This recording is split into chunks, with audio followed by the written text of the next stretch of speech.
Hey everybody, how are you? Good day to you. My name is Stephen Cox. I'm the founder of TakeLessons.com, and we're an online marketplace where you can go to find all kinds of instruction, everything from dance, acting, art, language, sports, and more particularly for this particular interview, music. So we're here today with a good friend of mine as well as a true bona fide rock star, Mr. David Kennedy.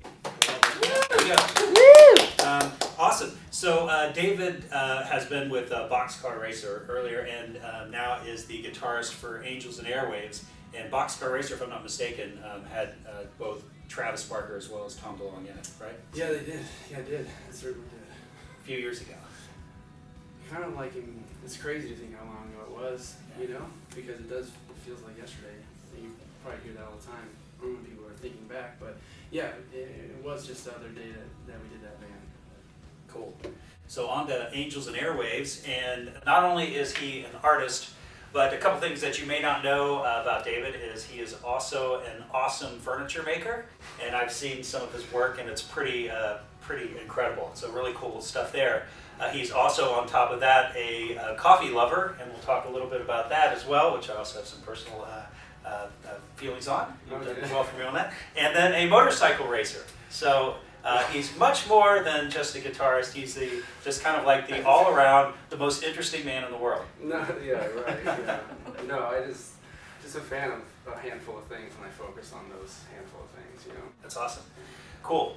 So one thing here at Take Lessons we've been working on, we've noticed that technology has really expanded, and about 10 years ago the thought of kind of giving online lessons was just kind of a thought in people's head, but wasn't something that you could actually do.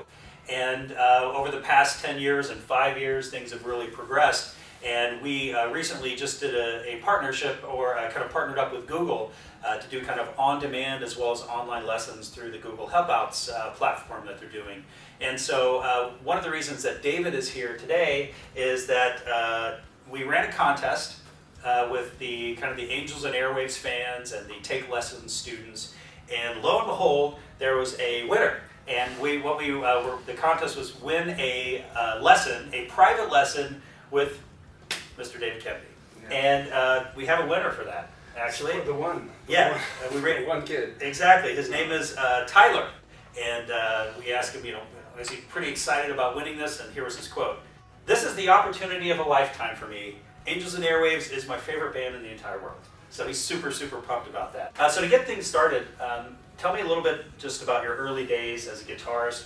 When was it that you kind of figured out, wow, this is something, back to your theme, which is how do I do what I love and love what I do? When did you figure out that that's kind of what you wanted to do, and how did you get started in it? Well, I didn't figure out about thinking about playing guitar as like any kind of like way to make a living or a career or anything. I guess it was just trying to connect with things that I already looked up to. I saw the movie La Bamba, when I was in the 4th grade or something like that, and I thought Richie Valens was just the coolest dude on the planet. And I had been playing the violin. Nothing against violinists, because they're awesome too, but there wasn't exactly a movie that has depicted a violinist in such a way. So it's relatable, like going through school and trying to meet girls and find friends and really partner yourself with a community of people, And so I got really attracted to the guitar at that point when I was that young. And then I think I just pursued it, And then as I became older and finding my own world and things I wanted to be a part of musically, I was like, how do I be more involved? And it's like, oh, I play this guitar, and then then you happen to meet up with other people. This guy plays the drums, this guy wants to sing or whatever, and all of a sudden, next thing you know, you're playing in a garage. And so the goals are incremental, and you just, as you accomplish a goal, then it's on to the next. So you find those few people, and then you're like, oh, I want to record something, make a demo tape, and you're like, how do I get this to more people? You might find somebody else has a label. So it was never like a thing, how do I make a career? It just you just kept creating goals. And then, it became more of a bigger part of my life than I ever expected. And so before I kind of jump into some of the questions, we had asked some of the followers on Twitter to give us some of their questions. I had just a couple more, and the first one that I had is, talk to me, beyond kind of the fame and cutting records and all the stuff that's normally associated, like with musicians and rock and roll. Talk to me just about like music, like at the very basic of what music means to your soul and how has it impacted your life personally? Well, it's a big question, but I guess actually music for me, I have a problem, or not a problem, but I'm not very good at emotions. No.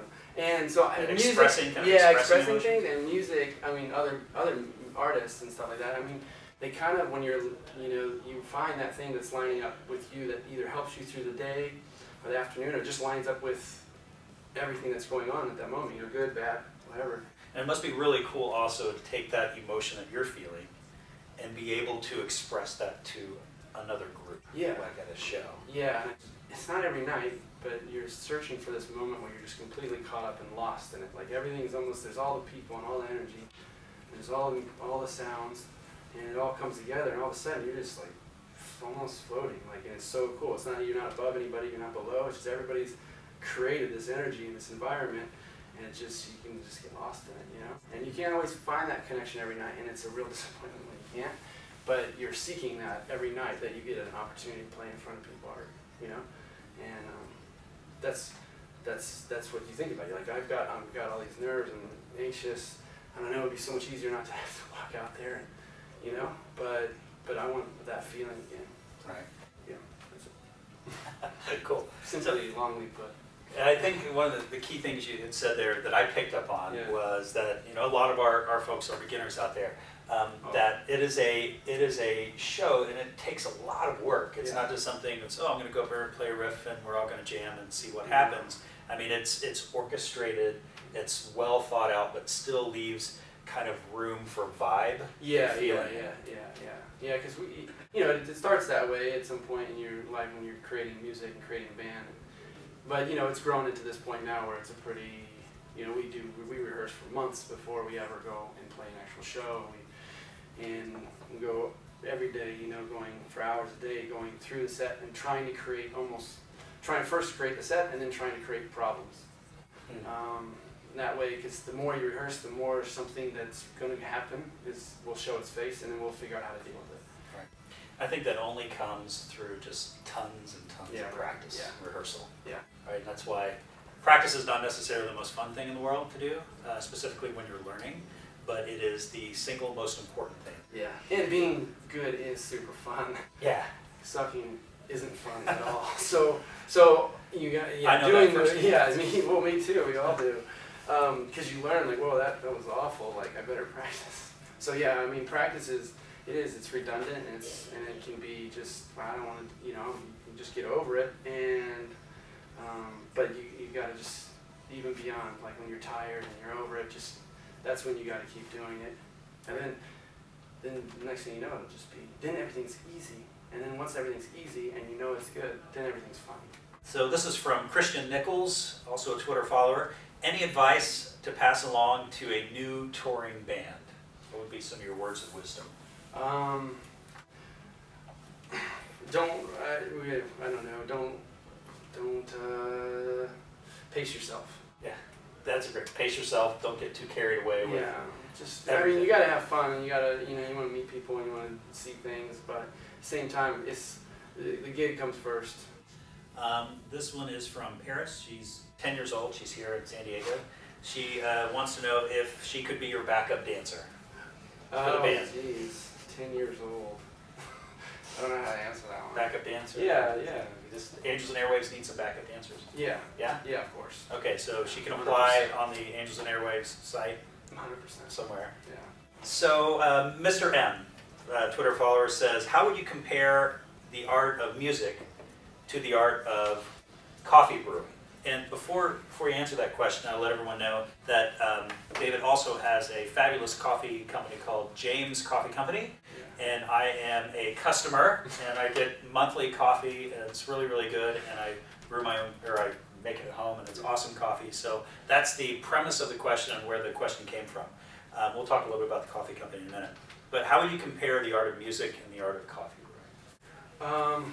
Well, I think it's easy. I mean, obviously it seems very different, but well, music or coffee, both worlds are extremely subjective. I roast coffee and prepare coffee the way that I like it, you know? And it's the same thing with music. Well, it's certainly a lot of experimentation. Yeah. You get that, and then the brewing is almost like crafting a song. Yeah. And I think you hit on something that's really important, and that is that you're doing it for yourself and what you like. And I know I've heard other musicians, it's like, oh, we've got to try to sound a certain way. Yeah. And what I find is that, I don't know that they know it, but there's this natural feeling that people can vibe with on whether you're being authentic or not. And it seems the more you can be authentic with who you are and what you like, you attract those types of people who like that as well. But if you're always chasing, you're never gonna. Yeah, you're always gonna. It does. I think it always appears like, oh, look what you can see through it. And what is the web address? I want to throw that in. So what's the web address for the coffee company? Oh, it's just jamescoffeeco.com. JamesCoffeeCo as in company co.com. And they've got a great system in there where you can come in and monthly they'll send you 2 awesome bags of coffee. I just got mine in about a week ago, and there's like a midnight owl coffee. It's like that's super cool espresso coffee. Yeah, it's like we just had 2. We have like there's like a I don't know if we should really talk about it, but there's like 2 different sort of versions. There's a night owl subscription, which is like it showcases the espresso blend, and then there's the shot blend, which showcases that blend. But then from that, then we select like whatever new single origin kind of exclusive specialty coffee that we have, you know, and that would be the second thing of coffee, you know. So it's just gives a little something else that you may not have thought to try, but you know, find a connection with. And then but then we roast it, you know, the same time every month, you know, the first Monday of every month, and we ship the first Tuesday, so you should have it by the first Friday of every month. So. Love it. Order today. So as we wrap up, any last words of advice for like you know, there's a bunch of kids, they're just now starting to learn to play, and what's some advice that you can give them just right out of the gate? You know, they're just got their first guitar, they've been playing, like our good friend Tyler, who's going to play, he's been playing for a year. Like, what's the words of wisdom? I don't know. I think that it's always really great to have a guide. You know, you have a teacher, you have a good friend, a mentor, someone that can help you guide. But as they're teaching you, it's like, I think it's important to find your own way too, and realize that on this here, that they're all just notes, and that regardless of, you can make your own way on this thing. And so you take what your guide, you know, your teacher, or someone that's helping you along the way, that's showing you things, and then as they're teaching, you just implement what they're saying, and you can go anywhere you want. There's no like, for, you know, there's not like some all empowered like rule book. You know, you can do whatever you want to do. If it sounds good to you, it sounds good to you.